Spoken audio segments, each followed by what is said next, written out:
हमसे साक्षात करे, और शर्त ये है कि अगर मुझे हरा दे तो मैं उसका शिष्य बन जाऊंगा, या मुझसे हार जाए तो मेरा शिष्य बन जाए।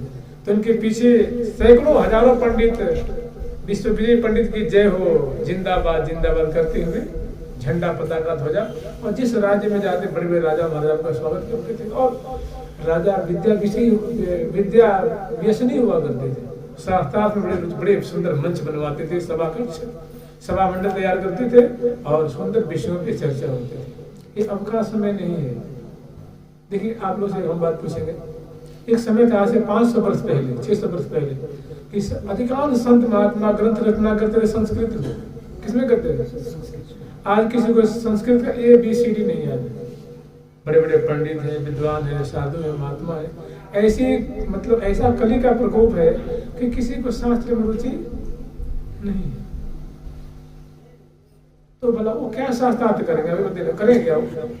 तो ये जो दुर्बल प्राणी है, जो शास्त्र से सर्वथा अनभिज्ञ हैं, उनके लिए बड़े बड़े आचार्यों ने देखा कि भैया तो ऐसा समय आने वाला है कि किसी को शास्त्र, अब कोई कहे तर्क क्या है, न्याय क्या है, वेदांत क्या है, मीमांसा क्या है, सांख्य क्या है, हम लोग नाम भी नहीं जानते हैं।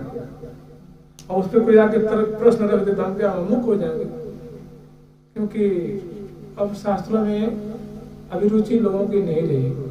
तो उस समय एक ऐसा प्रभाव था, ऐसा एक समय था कि बड़े बड़े धुरंधर विद्वान हुआ करते थे और सभी अपने मत को स्थापित करते थे। अभी देखो आप, जैसे मान लीजिए आज से 500 वर्ष पहले, 450 वर्ष पहले श्री राधा सदानंद जी की रचना हुई, वृंदावन में अमृतम की रचना हुई, गोविंद लीलामृत की रचना हुई, और उससे पहले कृष्ण कर्णामृत की रचना हुई, उससे पहले जयदेव गोस्वामी जी के श्री गोविंद गीत गोविंद की रचना हुई। तो सब संस्कृत में है ना।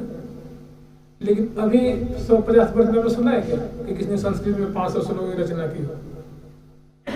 क्योंकि अब वैसे ज्ञान नहीं रहा, अब वैसी मनीषा नहीं रही, वैसी प्रांजल बुद्धि नहीं रही, प्रखर बुद्धि नहीं रही। इसलिए अब केवल क्या रह गया है?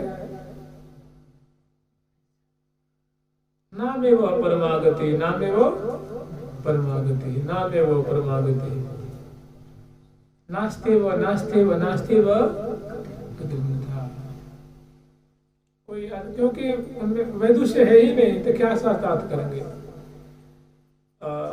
तो उस समय की बात है कि ये बड़े धुरंधर पंडित थे। जब श्री निम्बार्क भगवान के पास आए उस समय, तो उनके आश्रम में विद्यार्थियों से पूछा कि आचार्य श्री कहाँ? उन्होंने कहा अभी वो भजन कर रहे हैं।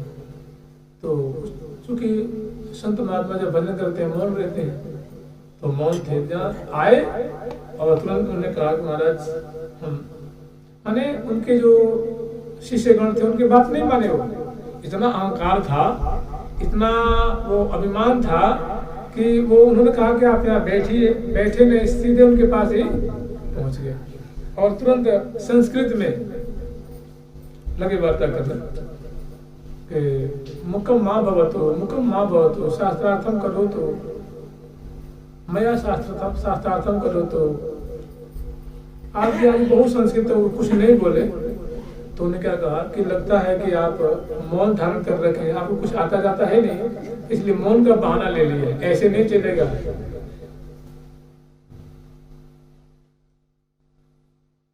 इत्थम न प्रचलति, ऐसे नहीं चलेगा, ऐसे नहीं चलेगा, ऐसे नहीं होगा। आप ढोंग मत करो, या तो मुझे विजय पत्र लेकर के दे दो। ये मौन का जो तुमने सहारा लिया है, उन्हीं को अपशब्द बोलने लगे संस्कृत में। तो उन्होंने अपने नियम को विश्राम किया और तुरंत उन्होंने कहा, उन्होंने एक पेड़ के नीचे बैठे हुए थे। तो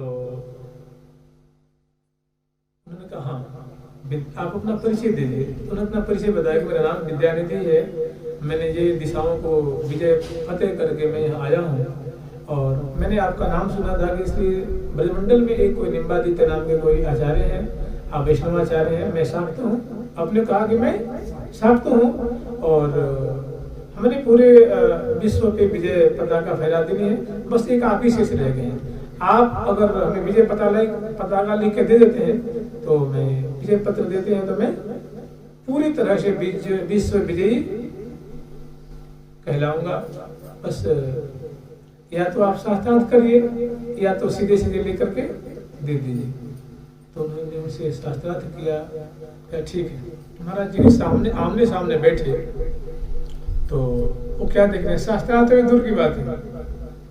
तो शास्त्रार्थ जी आमने सामने बैठे तो उन्होंने क्या देखा कि जहाँ निम्बाल भगवान बैठे हुए वहाँ एक सुंदर माधवी मंडप, माधवी कुंज का एक सुंदर माधवी लता से श्री धाम वृंदावन प्रकट हो गए। श्री धाम वृंदावन प्रकट हो गए और उसमें एक सुंदर माधवी का मंडप है, कुंज है, कुंज के अंदर मंडप है और मंडप के सुंदर सिंहासन है, उस पर एक गौरांगी बैठी हुई है और एक किशोरी मणि लाडली जो एक लाल जी बैठे हुए हैं। और उनके बाम भाग में किशोरी जी की तरफ एक लाल रंग की वस्त्र धारण करके वो चौड़ ढोल रही है। कभी ये देखा, उन्होंने कहा कि ये क्या हो रही है। वहां निम्बाल भगवान कलेवर वहां तिरोहित हो गया, वहां कुंज प्रकट हो गया। फिर देखा कि वो प्रिया प्रथम की छवि और वृंदावन अंतर ध्यान हो गया। वहां एक चक्रराज घूमने लगे, अपने तेज से वो ब्रह्मांड को प्रकाशित कर रहे हैं। फिर वो अंतर ध्यान होकर निम्बाल भगवान बैठे हुए। फिर देखा तो निम्बाल भगवान है, फिर देखा तो सखी परिकृत हित प्रिया प्रीतम की सेवा है रही है, श्री धाम वृंदावन प्रकट हुए हैं। कभी देखा चक्रराज प्रकट हुए हैं। अब कभी अपनी आंख मिचते, कभी आज के जमाने में डॉक्टर पिन चुकाते हैं ना कि देखें भाई हम सेंस में है कि नहीं तो जो उनको बना, उंगलियों को भींचना, दांत जीभ को दांत से काटना, कि कुछ मतलब कोई जादू इंद्रजाल तो नहीं कर, उनको लगा कि कोई इंद्रजाल कर रहे हैं, ये कोई तांत्रिक मांत्रिक है। तो मन ही मन जब उनसे कुछ नहीं बन पड़ा तो उनके इष्ट थे श्री शंकरशरण भगवान, उनके कुल गुरु थे। जो एक कुल देवता नहीं होते, वैसे थे वो शाक्त, लेकिन उनके जो कुल देवता थे वो शंकरशरण भगवान थे। तो मन ही मन इस संकट से निवारण पाने के लिए अपने इष्ट देव की शरणागत हो गए। ये प्रभु हमें समझ में नहीं आ रही है कि ये क्या ये सच्चाई है कि कोई ये वैष्णव का इंद्रजाल है कि मेरे पे कोई माया कर रहे हैं, कि ये क्या बात है, मुझको समझ नहीं आ रही है। तो उन्होंने उनको फटकारा कि तुम्हें पता है ये कौन है, ये वैष्णवाचार्य हैं, ये निकुंज मंदिर में श्री प्रिया प्रथम की रंगदेवी नाम की सखी हैं और ऐश्वर्य धाम में भगवान श्री कृष्ण के कर कमल में रहने वाले चक्रराज हैं और ये वैष्णवाचार्य निवास रूप में यहाँ अवनी को पवित्र करने के लिए पधारे हैं। तो इनके शरणागत हो जा और कोई रास्ता नहीं। तूने इनके चरणों में अपराध किया, इनमें दोष देखा है, उसका सम्मार्जन यही है कि इनके शरणागत हो जा और कोई रास्ता दिखता नहीं। तो जो उनके कुल देवता ने उनको फटकारा तो फिर वो लंबे पड़ गए और शास्त्रार्थ क्या करेंगे, कभी वो क्या हो गए, शरणागत हो गए। तो उसके बाद फिर श्रीनिवास भगवान ने इनको अपना स्वरूप दिखाया ही था और इनका स्वरूप दिखाया कि तुम्हें पता है तुम कौन हो। नहीं महाराज मुझे तो कुछ पता नहीं गुरुदेव। तो त्राहि त्राहि कहते हुए चरणों में पड़े और उन्हें उनके स्वरूप श्री नव्यवासा नाम जो सखी है ऐसा दिखाया। तो देखिए ये यद्यपि बहुत धुरंधर आचार्य थे, भारत में प्रसिद्ध थे, किंतु जब तक आचार्यों की शरणागति करने की तब तक कुछ बोध नहीं, केवल क्या था एक दूसरे को परास्त कर देना, अहंकार की वृद्धि होती रही, अहंकार की वृद्धि होती रही। और जिसको हमारे श्री वैष्णवाचार्य ने कहा है कि प्रतिष्ठा सुकरी प्रतिष्ठा, उसी को आस्वादन करने में लगे हुए थे। ठीक इसी तरह श्री एक बहुत उच्च कोटि के भक्त थे, आप लोगों ने श्रवण किया होगा, उनका नाम था प्रकाशानंद, ठीक है।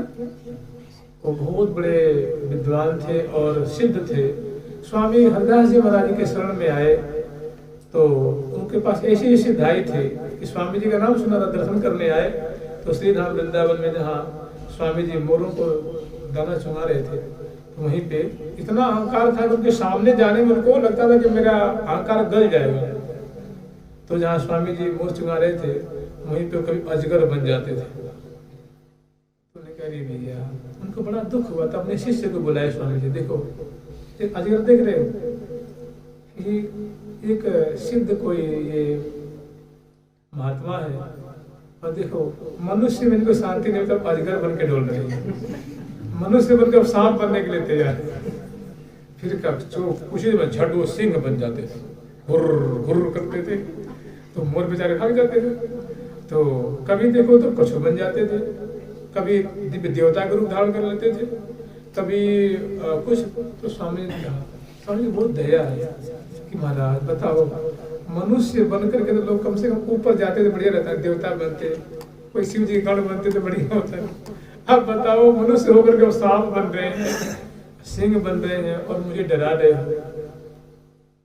ये पता ना आपकी कैसी मति गति है, मैं समझ में नहीं आ रही है। ये सिद्धाई किस काम की है?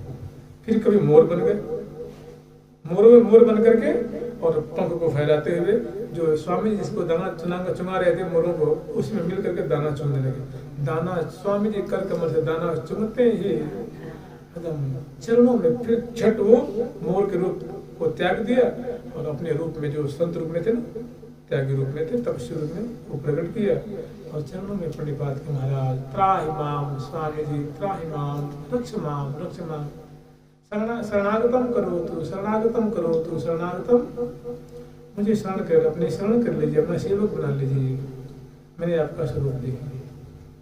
तो ऐसे ही श्री हित हरिवंश महाप्रभु जी थे। उस समय एक बहुत बड़े पानी गांव की तरफ के, ये एक भील गांव है ना, वहाँ के एक बहुत बड़े वैसे थे, बहुत बड़े साधु सेवी थे, वो बहुत बड़े साधु सेवी थे। वो जब श्री हरिवंश महाप्रभु जी का प्रभाव देखा तो श्री हरिवंश महाप्रभु जी शरणागत हो गए। उनका नाम आप जानते हैं? निर्वाल जी। और कोई नाम? ना, वो तो उर्छा के थे, जिन्होंने रीझ करके और महाप्रभु ने अपने 2 पदों में उनको उनके छाप, ये भील गांव के थे। मैंने पहले वो बहुत साधु सेवी थे, फिर उसके बाद अपनी सारी संपत्ति साधु सेवा में लुटा दी, घर द्वार जमीन जायदाद लेकर के, फिर ऊपर से कर्ज ले लिया, लेकिन संतों की सेवा बंद नहीं करी। एक वो भी थे और एक ये थे, वो बहुत बड़े डाकू थे वो। तो उन्होंने महाराज जब महाप्रभु की शरणागति ली तो उनको वृंदावन का रस प्राप्त हुआ, सदा सर्वदा उनके चरणों के चंचलित हुए। तो जिन्होंने ना पाई है, नहीं पाए, न पाएंगे, बिन सेजे रिज, बिना रज को से, बिना लता पताओं के से, बिना संतों की सेवा। जय श्री हित हरिवंश अनंत सच नाही, बिनया रज ही। श्री हित हरिवंश गोस्वामी जी महाराज माना खुद घोषणा की है कि भैया बिना श्री धाम वृंदावन की रज को सेवन किए आज तक किसी ने इस रस की एक कणिका हासिल नहीं की है, कर सकता नहीं, मिल सकती नहीं। मैंने ये रस मिलेगा रसिकाचार्यों की शरणागति से, इसके अतिरिक्त कोई रास्ता ही नहीं है, कोई मार्ग नहीं है। आप कितने बड़े हो जाओ, कुछ भी कर लो, कितने विद्वान हो जाओ, धनाढ्य हो जाओ, सिद्ध हो जाओ, प्रभावशाली हो जाओ, लेकिन इस रस की कणिका नहीं मिलने वाली, मिलेगी। आप कितना भी दुष्ट हो, कितना भी गलत कर्म करने वाला हो, अगर ईमानदारी से रसिकाचार्यों की शरणागति को ग्रहण कर ले तो वो इस दुर्लभ तत्व को पालेगा।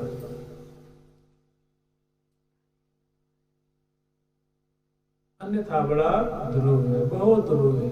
शेष महेश गणेश सुरेश बंधन हित वंचित पगरे, अज अजहू खोजत नहीं पावत, ध्यान मात्र आवत सुहिए न। यह रस दुर्लभ होते दुर्लभ सुलभ नित्य रहते ताय, श्री हरि प्रिया जान जन जिय में, ही में अपना आवत जब जा। आपने श्रवण किया होगा एक बहुत बड़े अद्वैत विधि के मार्तंड आचार्य हुए, जो उस समय कोई कहता है 40,000 और कोई कहता है 10,000, आप 10,000 मान लीजिए, 10,000 सन्यासियों को अद्वैत मत की शिक्षा दिया करते थे काशीपुरी में। उनका नाम था श्री प्रकाशानंद जी महाराज। और जब उन्होंने और वैष्णव धर्म का वो बड़ा ही खंडन किया करते थे, महान धुरंधर विद्वान थे। 10,000 विरक्त शिष्यों को शिक्षा दिया करते, वेद वेदांत पढ़ाया करते थे, उपनिषद का ज्ञान दिया करते थे। और एक कहते थे कि मैंने तत्वमसि प्रज्ञानम ब्रह्म अयमात्मा ब्रह्म सर्वम खलुविदम एको ब्रह्म द्वितीयो नास्ति। एको ब्रह्म द्वितीयो, ब्रह्म एक ही है, दूसरा नहीं, बात सही है। तो ये जो मैंने एकत्व की बात किया करते थे कि जो ब्रह्म है वही जीव है और जीव है वही ब्रह्म है, इनमें कोई भेद नहीं है, उनका मत ये था। तो उनका बड़ा प्रभाव था।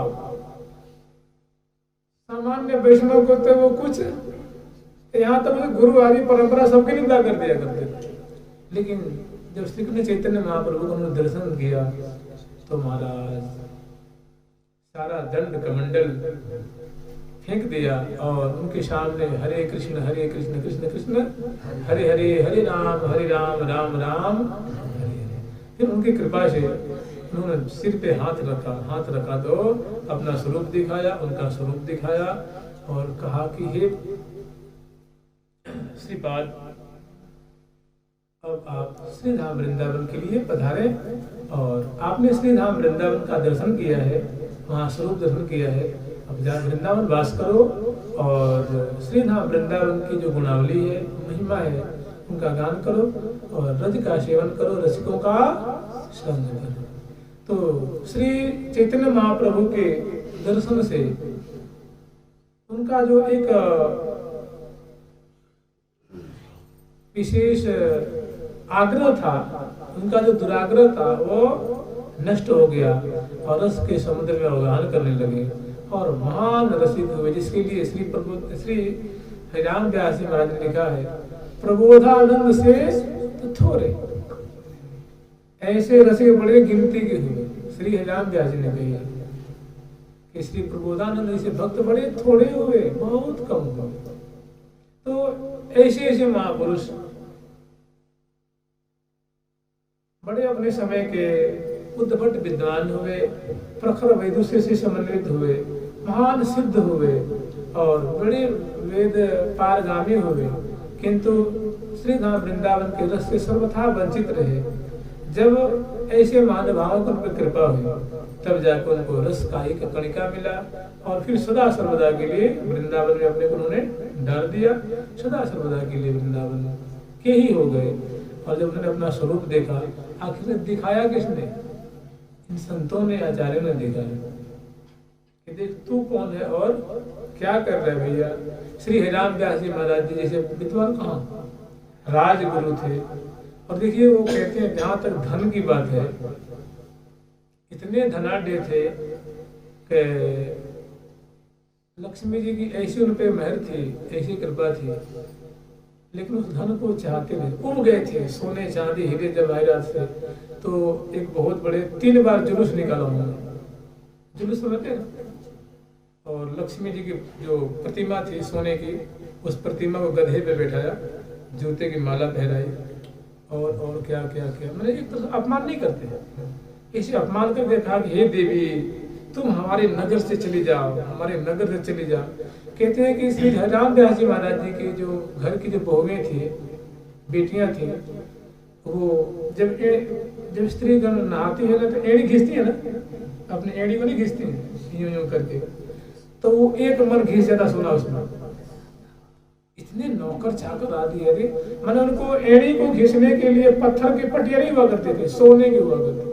तो जिस सरोवर में कुंड में आदि नहाया करते थे वो लोग, तो सोने से पीला पीला पानी हो गया था, ऐसे कहते हैं। तो एक बार देवी को उन्होंने अपमान किया, वो नहीं गई, फिर वैसे वर्षा हो रही है, फिर दोबारा किया, तिबारा किया, फिर भी नहीं गई। तो उन्होंने कहा मैं ही छोड़ देता हूँ। फिर वो चले आए नहीं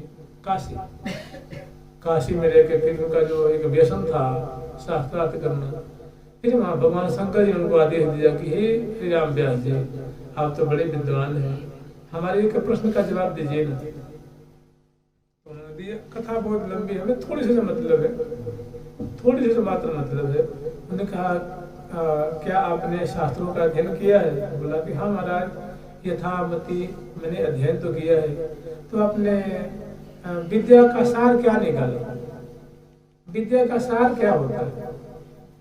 अब सुनकर तो चकरा गया। विद्या का सार मैंने कहा तो श्री हजाम साधारण नहीं थी। मैंने कहा कि पंडित प्रवर विद्या का सार है कि विवेक जागृत हो जाए। बहुत फिर कुछ पूछा, क्या आपका विवेक जागृत हो गया? अब उनके पास कोई जवाब नहीं था, क्योंकि अगर आपका विवेक जागृत हो गया होता तो आप शास्त्रार्थ कर देगा, पंडितों का अपमान कर देगा। विद्या पढ़ के और पंडितों का अपमान करते हैं। आपसे अपमानित होकर के जो पंडितों के सदगुरुदेव थे, सभी पंडितों के जो गुरुदेव थे, उन्होंने जाकर अपनी आत्महत्या कर ली थी गंगा जी में, उनसे हार गए थे। उन्होंने कहा हमको बड़ा दुख हुआ कि महाराज आपकी विद्या किस काम की ब्रह्म हत्या आपको लग रहा है? ब्राह्मण जान दे रहे हैं, ये किस प्रकार की विद्या हमें समझ में नहीं आ रही है। तो भगवान शंकर से सहा नहीं गया, तो एक टोकरा, एक 80, 90, 100 वर्ष के बूढ़े ब्राह्मण के वेश बना करके, इनके शरीर में केवल पंजर ही था, उनकी छाती की बातें गिन लो, छाती की हड्डियां गिन लो, हाथ की हड्डियां गिन लो, लठियां टेकते आए और प्रणाम किया। फिर भगवान शंकर ने कहा, पता है आप कौन है? आप वृंदावन चले जाइए, आप श्री विशाखा सखी के अवतार हैं। ये सुनते ही महाराज उनके तो पांव से जैसे जमीन खिसकी और सीधे वृंदावन की तरफ मुख किया और चले आए। यहाँ श्री हरिवंश महाप्रभु जी का संग प्राप्त किया। तो उसके बाद जो ग्रंथ रचना की आप लोग देख ही रहे, परम धर्म राधा नाम आधार, रचना राधा राधा, ये तो महाप्रभु जी की, एक उनके भी है ना, ऐसा ही है।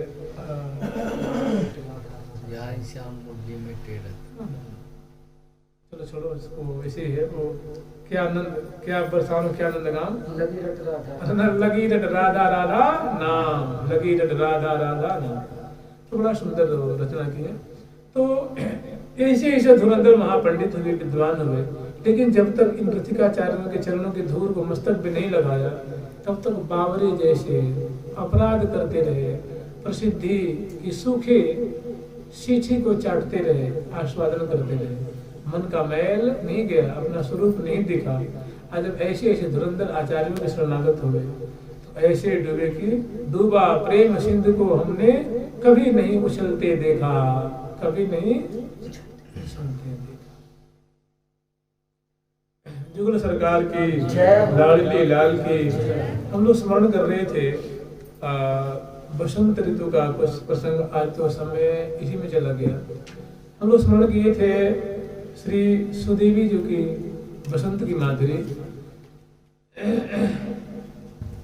थोड़ा पाठ कर लिए, 5-10 मिनट तो है, एक थोड़ा सा इतने देर सुखी बात सुने और फिर रस पान कर ले। और थोड़ी फूलो वृंदावन फव्यो फूल फाल के साज, फूली फिरत सुदेवी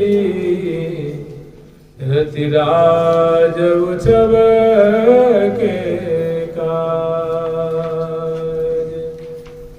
फूलो वृंदावन फव्यो फूल फाल के साज, फूली फिरत सुदेवी रतिराज उछब के। फूले फूले फिरत सुदेवी आज, फूले फूले फिरत सुदेवी आज, रतिराज उछब के काज काज, रतिराज उछब के काज काज। फूले फूले फिरत सुदेवी आज, फूले फूले फिरत सुदेवी आज,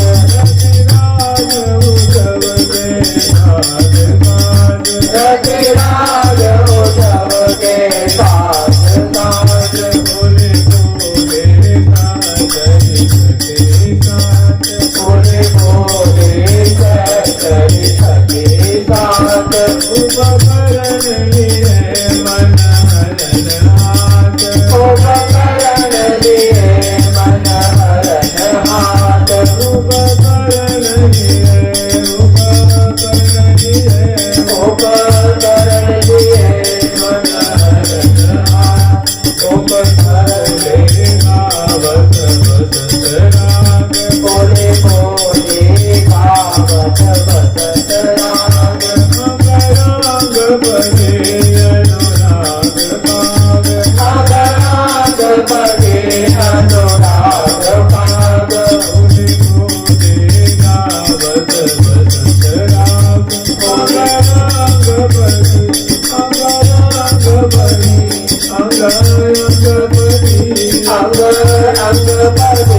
अंग अंग कभी अनुराग भाग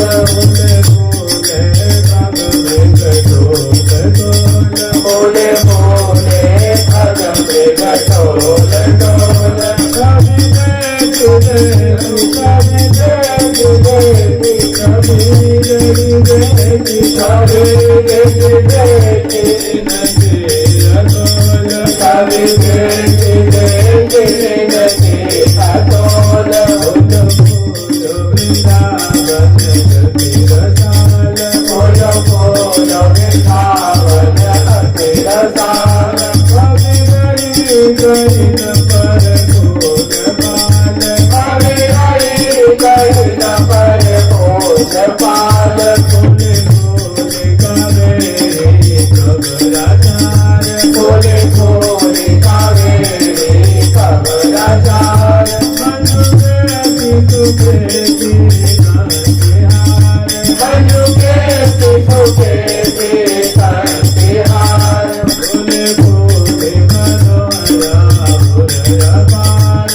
सखी वृंद की, रंग देवी सुदेवी जो की, श्री ललिता विशाखा जो की, श्री चंपक लता चित्रा जो की, विद्या इंदुलेखा जो की, श्री हितु हरि प्रिया श्री वृंद की, श्री वृंदावन धाम की, श्री राधा नाम की, श्री श्रीनिवासाचार्य महाराज की, श्री नव्यवासा नाम की, श्री